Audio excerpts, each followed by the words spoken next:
Tiene ahora el uso de la palabra la diputada Norma Rocío Nale García, del Grupo Parlamentario de Morena, para presentar un proyecto de decreto por el que se reforman diversos artículos de la Ley General de Responsabilidades Administrativas en materia de conflictos de intereses de exservidores públicos.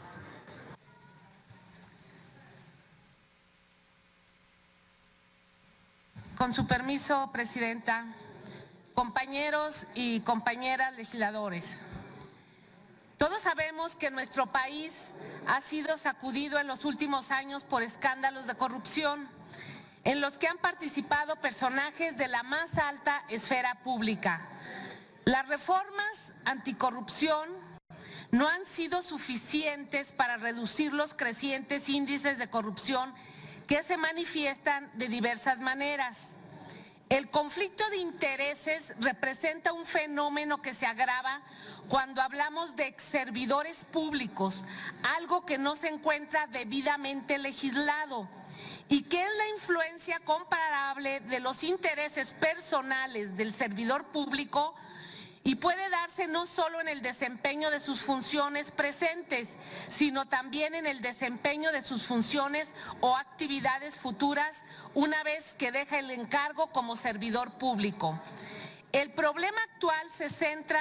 con los exservidores públicos que aún después de haber concluido su función, llegan a estar inmersos en un auténtico conflicto de intereses con motivo de sus nuevas actividades privadas con particulares o empresas que fueron beneficiadas con decisiones o determinaciones que los exservidores públicos tomaron durante su encargo público o que recibieron beneficios por la información privilegiada a la que el exservidor tuvo acceso durante su encargo. Estos casos que se traducen en actos de corrupción carecen de regulación legislativa que los acote e impida. Como ejemplo de exservidores que han estado colocados en estos puestos, podemos señalar el caso, por ejemplo, del expresidente Felipe Calderón, que se integró como miembro independiente al Consejo de Administración de la estadounidense Avangrid, filial de la española Iberdrola, la cual tiene en México importantes inversiones con la Comisión Federal de Electricidad y junto con otras transnacionales eléctricas como Mitsubishi y otras recién llegadas, pues se frotan las manos frente al negocio, el cual, según datos de la propia CFE, ascenderá a 2.1 billón de pesos en inversiones por realizarse para los próximos 14 años. También en el directorio de esa filial de la empresa en México aparece el extitular de la Secretaría de Energía y de Banobras durante el sexenio de Felipe Calderón, que es Georgina Kessel, quien es consejera independiente desde el 24 de abril del 2013. Ernesto Zedillo Ponce de León, después de concluir su periodo presidencial, pasó a ser empleado de la empresa Union Pacific, que fue concesionaria de la empresa Ferromex,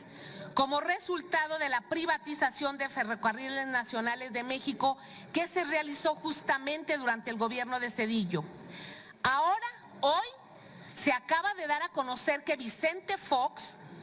quien aplaudió la reforma energética del presidente Enrique Peña Nieto y urgió a aprobarla, firmó una empresa conjunta del llamado Joint Venture con Aubrey McClendon, exdirector general del gigante del fracking Chesapeake Energy y actual director ejecutivo de American Energy Partners, para explorar el sector de energía en México. Ahora lo tenemos de petrolero.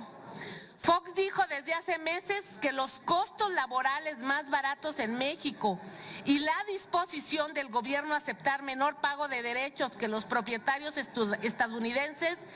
haría la perforación más barata en México que en Texas. Esto según The Dallas Morning News en un artículo de octubre del 2014. Ahí comentó que McClendon se beneficiará de un descuento otorgado en México gracias a la reforma energética. Este tránsito de funcionarios públicos del sector público al privado no existía en México y despertó resistencia y críticas por considerar que propicia situaciones de conflicto de intereses, al constatar que hay casos de varios funcionarios que se incorporaron a empresas privadas que habían sido previamente beneficiados por ellos y por visualizar a los exservidores públicos como agentes al servicio de grandes empresas y capitales en un país donde la desigualdad social es de las más grandes de América Latina. Este proceso, llamado por algunos académicos como la puerta giratoria, se presentó a partir de la apertura económica y es particularmente intenso en el sector energético. En estos momentos existe un tráfico cínico de información geológica y geofísica y un tráfico en los bloques petroleros que posteriormente licita la Comisión Nacional de Hidrocarburos sin que siquiera pregunte a esta soberanía, como si fueran ellos los dueños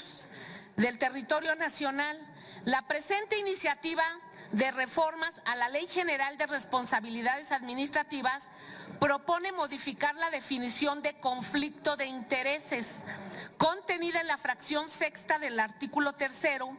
para que en dicha definición también se haga referencia de manera expresa al conflicto de intereses de exservidores públicos. Por otra parte, se propone modificar el segundo párrafo del artículo 56 a efecto de que quienes hayan ocupado los cargos de presidentes de la República, secretarios de Estado, subsecretarios, así como directores generales u homólogos, no puedan permanentemente utilizar información privilegiada de la cual hayan tenido conocimiento con motivo de sus funciones, ya que de lo contrario estarían incurriendo en utilización indebida de información. Esto se castiga en la mayoría de los países del mundo y aquí todavía se ufanan como si fueran grandes empresarios. Se propone adicionar un segundo párrafo al artículo 72, el que contiene la disposición referente a la contratación indebida de exservidores públicos por particulares. Esta adición tiene por finalidad establecer que quienes hayan ocupado los mencionados cargos no puedan permanentemente ser contratados por particulares o incluso participar honoríficamente en sus empresas, en el caso de que hubiesen tenido durante su encargo algún vínculo con dichos particulares, lo que implicaría una contratación indebida de exservidores públicos. Por último, se propone adicionar un capítulo quinto al título tercero del ordenamiento en comento, el cual contendría el artículo 73 bis, con la finalidad de que en el mismo se mencionen expresamente los supuestos que vendrían a representar faltas cometidas por exservidores públicos. Se trata, con nuestra iniciativa, de ir a fondo contra la corrupción de los exservidores públicos que han utilizado información privilegiada en beneficio de las grandes corporaciones y del suyo propio, porque no solo basta nada más con pregonar que estamos haciendo leyes anticorrupción, cuando en los hechos hay una permitividad tremenda. Es cuanto, muchas gracias.